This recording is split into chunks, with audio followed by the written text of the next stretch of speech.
Nah, pertanyaan ini menarik ya. Dosanya sudah ditebus oleh Yesus, tapi mengapa masih ada yang masuk neraka? Nah, ini salah-salah kita memahami bahwa sebenarnya orang yang akan masuk neraka itu adalah orang yang tidak percaya kepada Yesus. Ya, Yesus sendiri bilang di dalam Yohanes pasal 14 ayat 6 bahwa akulah jalan, kebenaran dan hidup. Tidak ada seorang pun yang dapat pergi kepada Bapa kalau tidak melalui aku. Nah, ini saudara artinya bahwa hanya Yesus satu-satunya jalan. Hanya Yesus satu-satunya jalan untuk membawa kita kepada Bapa, ke tempat di mana Bapa berada, ke tempat di mana Allah berada. Hanya Yesus yang bisa membawa kita. Jadi, jika kita tidak percaya kepada Tuhan Yesus, jika kita tidak beriman kepada Dia, kita tidak percaya bahwa Dia adalah anak Allah, firman Allah itu sendiri yang telah menebus kita dari dosa, maka otomatis kita tidak diselamatkan. Di dalam konsep ini, ketika kamu tidak percaya kepada Kristus, pada saat itulah kamu tidak akan diselamatkan. Ya, karena Tuhan akan mengadakan pembalasan kepada orang yang tidak mengenal Kristus. Mari kita baca 2 Tesalonika pasal 1 dari mulai akhir 7, 8 dan 9. Di sana dikatakan, ya, sorga menyatakan dirinya bersama-sama dengan malaikat-malaikatnya dalam kuasanya di dalam api yang bernyala-nyala, dan mengadakan pembalasan terhadap mereka yang tidak mau mengenal Allah dan tidak mentaati Injil Yesus Tuhan kita.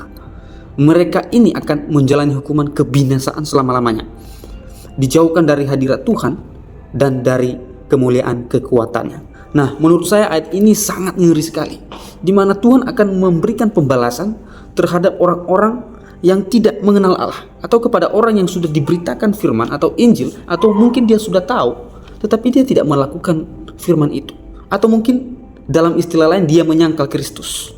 Dia tidak percaya kepada Kristus, dia tidak percaya bahwa Yesus adalah Tuhan, dia tidak percaya bahwa Yesus adalah Logos, firman Allah.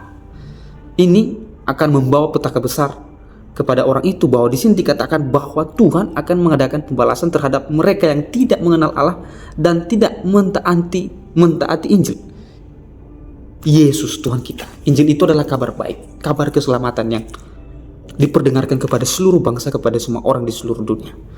Injil tentang Yesus Kristus, berita keselamatan, bahwa ketika kita percaya, kita yakin, kita mengakui, kita percaya di dalam hati dan mengakui di dalam mulut kita bahwa Yesus adalah Tuhan, kita diselamatkan. Saudaraku yang masih bertanya-tanya, saya berharap bahwa saudara kita sama-sama menyelidiki kebenaran. Kita jangan alergi dengan kebenaran dan argumentasi. Meskipun agama banyak di dunia ini, tetapi kita diberi kemampuan oleh Tuhan untuk menyelidiki dan untuk menyeleksi mana yang lebih baik. Ya, orang-orang yang tidak mengenal Tuhan ini di ayat 9 dijelaskan bahwa mereka akan menjalani hukuman kebinasaan selama-lamanya, dijauhkan dari hadirat Tuhan, dari kemuliaan kekuatan. Artinya akan masuk ke neraka. Jadi kalau kamu bertanya, sudah percaya Yesus tapi kenapa kau masuk neraka? Sebenarnya keliru pertanyaan itu. Ya, pertanyaan itu sebenarnya keliru. Ketika kita tidak percaya Yesus, maka disitulah kita akan masuk ke neraka. Jadi saudara, kalau kamu tidak percaya Yesus, maka otomatis kamu adalah isi neraka itu sendiri.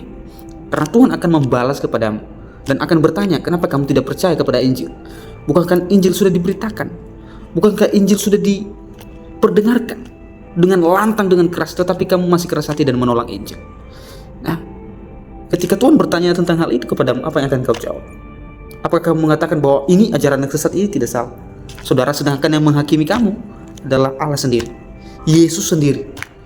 Yang akan menghakimi kamu adalah anak domba Allah, Logos Allah, firman Allah. Dia yang akan berdiri di takhta yang paling tinggi dan akan menghakimi orang yang hidup dan mati. Saudara, semoga semakin hari kita semakin bijak untuk memastikan bahwa kebenaran itu bersama dengan kita. Terima kasih, Tuhan Yesus memberkati.